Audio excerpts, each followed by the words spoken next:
After hearing from the parties. Next point.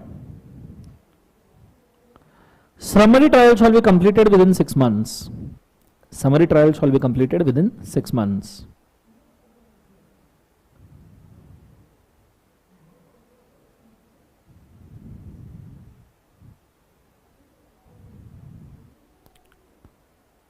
Within 6 months.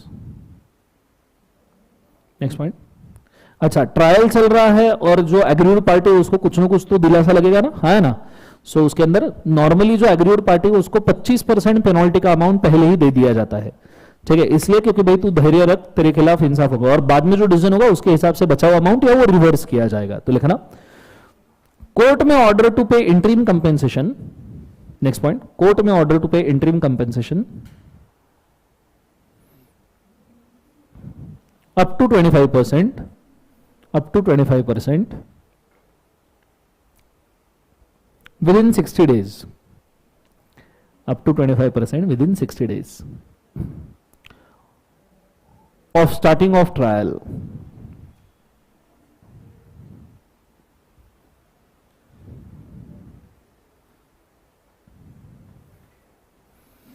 Full stop. Last column. हाँ, मतलब 2 आपके पास बचे हुए होंगे पर ये लास्ट वाला है, एक आपका ब्लैंक रहेगा, कोई दिक्कत नहीं. Power of appellate court. Power of appellate court. First of लिखना, the convict can appeal, convict can appeal against compensation, against compensation to interim court, sorry my mistake, to appellate court, against compensation to appellate court, to appellate court for non-payment, for non-payment.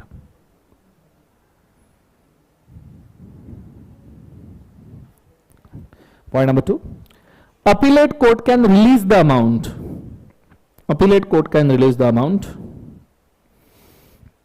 at any point of time, at any point of time, depending on the evidences, depending on the evidences and records, and records as per finding or as per findings. Full stop. Done everybody. यहाँ पे आपका summary trial भी खत्म होता है, यहाँ no dishonour at the same time liability, ये दोनों कंटेंट खत्म होता है. आपको शायद नहीं पता तो नियरली निगोशिएबल इंस्ट्रूमेंट एक्ट का सभी कंटेंट हमने इन 2 चार्ट्स में पहले कंप्लीट किया है. कुछ पेजेस आपको काटने हैं आपके बुक में से, तो कृपया काट लीजिए. आ जाइए सब जन. सर काटने को बोलो, उसमें एक्सपर्ट है हम. काटने में या कटवाने में? चल लेट्स गो. 4.24 पे आ जाइए.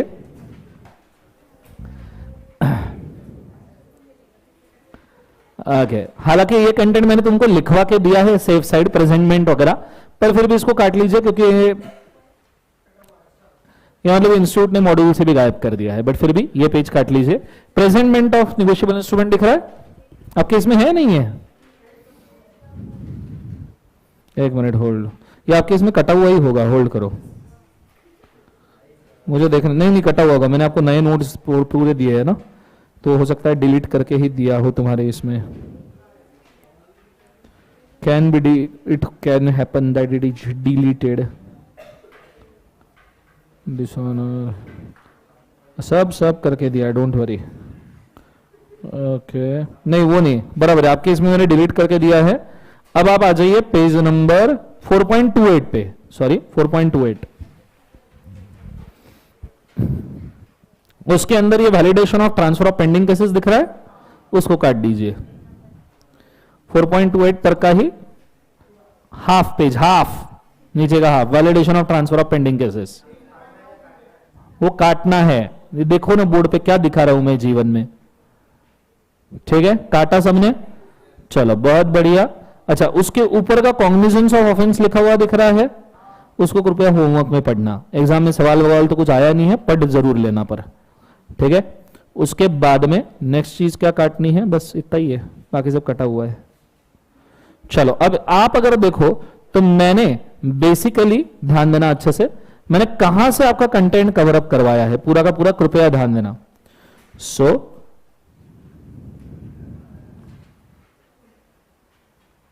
प्रेजेंटमेंट ऑफ द इंस्ट्रूमेंट तो मैंने दे ही दिया। देखो presentment of the instrument liability तो मैंने दे ही दिया, साथ में जो डिसऑनर दिख रहा है आपको पेज नंबर 4.23 डिस्चार्ज वाला एरिया दिख रहा है, 4.23 डिस्चार्ज, वहां से लेके फिर उसके नेक्स्ट पेज के ऊपर डिसऑनर दिखेगा, दिख रहा है, फिर उसके बाद में नोटिस ऑफ डिसऑनर उसके नेक्स्ट पेज के ऊपर दिख रहा है सबको, उसके बाद में dishonour of the cheque and insufficiency of the funds, ये भी हमने लिखा है, बोलो हाँ है ना। तो आप देखते जाओ, वो सभी पेजेस मैंने कवर करवा के दिए हैं 2 ताव के अंदर, ठीक है। एज गुड एज आपका लास्ट का 5-6 पेजेस मैंने 2 सिंगल ताव के ऊपर, सो दैट आप उसको एग्जाम पॉइंट ऑफ व्यू ठीक से लिख पाओ। सिर्फ आपको करना एक काम है, as it is fast track batch, कि आपने उसको मैच कर लेना एक बार टेक्स्ट के साथ कि कवर हुआ है या नहीं हुआ है। यहां I guess negotiable instrument act का पूरा exam point of view content होता है खत्म। कंसेप्ट समझ में आया पक्का, है ना, जोर से बोलो सर ना, ठीक है। तो आज के लिए हम इतना काफी करते हैं। This is all for today, have a nice day. Thank you, अच्छा जोर से बोलो, चलो good day, God bless you.